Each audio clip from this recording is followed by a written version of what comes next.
I would describe Harriet as sort of an every woman of the greatest generation. She's an 80-year-old woman, and you know, I like to write about marginalized characters usually, and it's hard for me to think of a group of people more marginalized than elderly women in our culture. You know, nobody is programming to them, nobody is marketing to them except you know, healthcare, and that's about it. And so I wanted to write a book and dedicate it. It's just kind of a love letter to the women of that generation, you know. And I would characterize the book as a coming of old age, you know. With Lulu, I wrote a coming of age, and then Revised Fundamentals was kind of a coming of middle age, and this is kind of a coming of old age. It was surprisingly easy. The whole experience of writing for me is almost kind of yogic in the sense that it's just about me getting out of my own way. Like, I don't, you know, I try to live this story, you know what I mean? That's why I can't have any distractions. It's impossible to write with the kids in the house. I just got inside of Harriet and let her, you know, just walk around in her body. And it came surprisingly natural to me.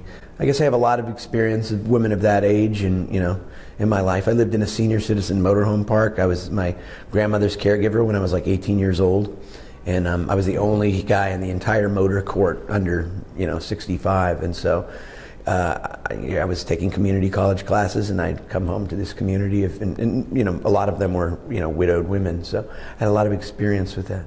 But you know,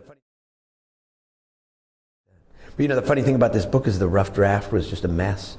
It's like the rough draft just wasn't there.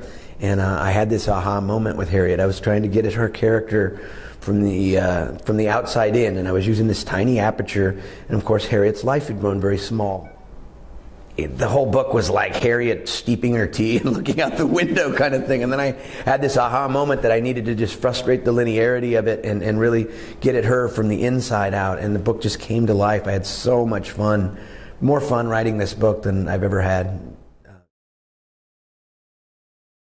I'm not a high concept guy. I have one theme. Reinvention. Whether, you know, my books are all so different, but I mean, if you really think about it, every book, every one of them is about reinvention. Whether it's a whole town like Port Bonita reinventing itself, or an elderly woman reinventing herself, or a young kid finding his voice, it always begins with character to me. So I never really run out of ideas that way. As long as I have a character, I feel like the whole, all of human drama is between these two signposts. You know, this is the character's reality, and this is the character's idealized reality. So as long as I have a character that wants to get here, everything in here is just like a human obstacle course, you know. My job is to create them with this goal in mind, and then I just, you know, honestly, I just sort of set them loose in the narrative landscape and let them, and I tag along. Well, yeah. You might I was in punk bands, and I was the singer, so you can be, I mean, I could scream as good as the next guy. My bandmates went on to, you know, someone went on to Pearl Jam and Soundgarden, and, you know, I was very involved in the musical scene. It's maybe a little stretch to call me a musician, but I grew up in that culture, and it's still that ethos, that do-it-yourself ethos is still very much a part of me, and, you know, it's how I manage my career and things like that. I just try to do everything I can myself because that's how I learned.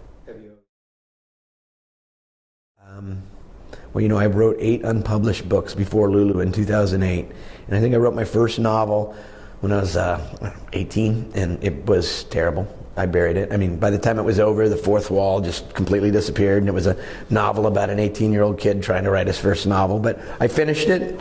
I've always approached novel writing more like an athlete, I think. I mean, it's not the life of the mind for me. I mean, it's just due diligence. You got to finish books. You just got to, even when, you know, the first 3 I literally buried, salted the earth. But I knew that it's just like, you know, you got to get up and write. It's 4:30 in the morning. You don't feel like it. Maybe you got a slight hangover, but you got to get it, just like you got to run your stairs when you're an athlete. And so I just handle it in a pretty workmanlike fashion, I guess. Love Stuart Onan. I mean, as far as like living, working American writers, Stuart Onan is one of my favorite. I love his tiny aperture. I think he's just a great humanist writer. Who else? Well, Charles Dickens is like a spiritual father to me. And and everybody that comes out that has that Dickens DNA, you know. It sounds like a lot of dead white guys. I seem like such a jerk because it's like Steinbeck, Twain, but you know, I guess I am what I eat. Sherman once called me the most honest. Sherman likes to call me the most honest white man alive because I was saying that. Somebody was like, "What women do you?" I actually do. I mean, like I love Shirley Jackson. I love Flannery O'Connor. Lauren Groff is a woman writer I really admire. Vanessa Vasilka is another.